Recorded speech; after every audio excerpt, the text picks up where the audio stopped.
దేశవ్యాప్తంగా ఎవరైనా రాజీనామాలు చేసినా, ఎవరైనా మరణించినా, ఆయా అసెంబ్లీ నియోజకవర్గాలైనా, పార్లమెంట్ నియోజకవర్గాలకైనా ఉప ఎన్నికలు జరుగుతాయి. 6 నెలల లోపు జరగాలి. దేశవ్యాప్తంగా ఉన్న ఎన్ని కలిపి ఒకేసారి పెట్టేస్తుంటారు. లేదా ఆ టైంలో ఏదన్నా రాష్ట్ర ఎన్నికలు ఉంటే దాంతో పాటు ఇవి పెడుతుంటారు. ఇప్పుడు అట్లా జరిగినటువంటి ఎన్నికల్లో గెయినర్ ఆమ్ Aadmi party, loser Bharatiya Janata party. ఓవరాల్‌గా 5 అసెంబ్లీ స్థానాలకి ఎన్నికలు జరిగినాయి. అందులో గుజరాత్‌లో జరిగినటువంటి ఎన్నికే కీలకమైనటువంటిది. అక్కడ విసాపదర్ అసెంబ్లీ నియోజకవర్గంలో భారతీయ జనతా పార్టీ అభ్యర్థి ఆమ్ ఆద్మీ పార్టీ చేతుల్లో ఓడిపోయారు. అక్కడ వాస్తవంగా సాధారణంగా ఏమంటారు, ఎప్పుడైనా సరే ఎన్నికల్లో ఎవరు అధికారంలో ఉంటే వాళ్ళే గెలుస్తుంటారంట. దానికి విరుద్ధంగా అధికారంలో ఉన్నటువంటి పార్టీ ఓడిపోయింది భారతీయ జనతా పార్టీ. బీజేపీ అభ్యర్థి క్రీట్ పాటిల్ మీద ఆమ్ ఆద్మీ పార్టీ అభ్యర్థి గోపాల్ ఇటాలియా 17,000 ఓట్ల మెజార్టీతో గెలుపొందారు. ఇక్కడే అసలు లాజిక్ ఏంటంటే, గోపాల్కి 75,000 ఓట్లు వచ్చినాయి, పటేల్కి 58,000 ఓట్లకే పరిమితమయ్యారు. ఇక్కడ అసలు లాజిక్ ఏంటంటే, గత అసెంబ్లీ ఎన్నికల్లో ఇక్కడ ఆమ్ ఆద్మీ పార్టీ ఎమ్మెల్యే భూపేంద్ర రాజే గెలిచి అతను రాజీనామా చేసి బీజేపీలో చేరాడు. ఇప్పుడు అక్కడ ఎన్నిక జరిగింది.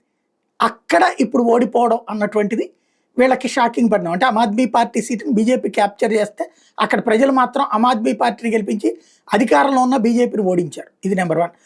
రెండోది వచ్చేటప్పటికి కాడి సీటు బీజేపీ, ఇంతకుముందు బీజేపీదే, అక్కడ మళ్ళీ ఎన్నిక జరిగితే మళ్ళీ తిరిగి గెలుచుకున్నారు. అది ఒక ఎత్తు అయితే, పంజాబ్లోని లుధియానా వెస్ట్ అసెంబ్లీ ఉప ఎన్నికల్లో ఆమ్ ఆద్మీ పార్టీ అభ్యర్థి సంజీవ్ అరోరా 10,637 ఓట్ల ఆధిక్యతతో కాంగ్రెస్ అభ్యర్థి భరత్ భూషణ్ అసు మీద గెలిచారు.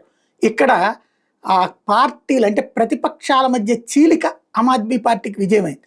ఆమ్ ఆద్మీ పార్టీకి 39% ఓట్లు వచ్చినాయి, అధికారంలో ఉంది, అక్కడ నిలబెట్టుకుంది తనది. కాంగ్రెస్ పార్టీకి 27% ఓట్లు వచ్చినాయి, ప్రతిపక్షంలో ఉంది. భారతీయ జనతా పార్టీకి 23% ఓట్లు వచ్చినాయి, థర్డ్ ప్లేస్కి వచ్చింది.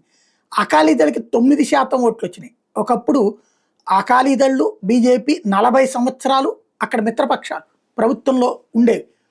అలాంటిది వాళ్ళిద్దరి మధ్యన చీలికలు వచ్చి విడిపోయాక అకాలీదళ్ ఎందుకు విడిపోయింది అంటే, బీజేపీ ఆఫ్టర్ ఆల్ మేమిస్తే ఒక 5-10 సీట్లు తీసుకునే పార్టీ, దాన్ని మేము పైకి తీసుకొచ్చి మాతో సమానంగా ఎందుకు చూడాలని విడిపోయింది.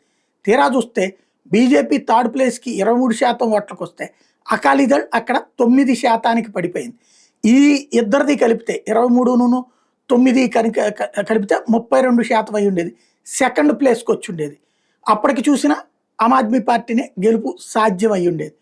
లేదు, కాంగ్రెస్ పార్టీ అకాలీదళ్ పొత్తు పెట్టుకుని ఉంటే 27-3 36, అక్కడ చూసినా ఆమ్ ఆద్మీ పార్టీదే విన్ అవుతుంది.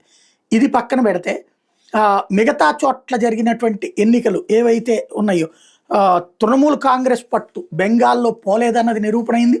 అక్కడ జరిగినటువంటి ఎన్నికలలో, కాళీఘాట్ ఎన్నికలలో తృణమూల్ కాంగ్రెస్ మళ్ళీ విజయం సాధించి తన సీటుని తను నిలబెట్టుకుంది.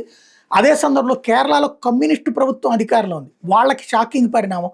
అక్కడ నీలంబూర్ సీటుని కాంగ్రెస్ పార్టీ గెలుచుకుంది. ఇది తాజా ఎన్నికలకు సంబంధించిన 5లో 2 Aam Aadmi Party, 1 BJP, 1 Congress Party, 1 Trinamool Congress గెలుచుకున్నాయి.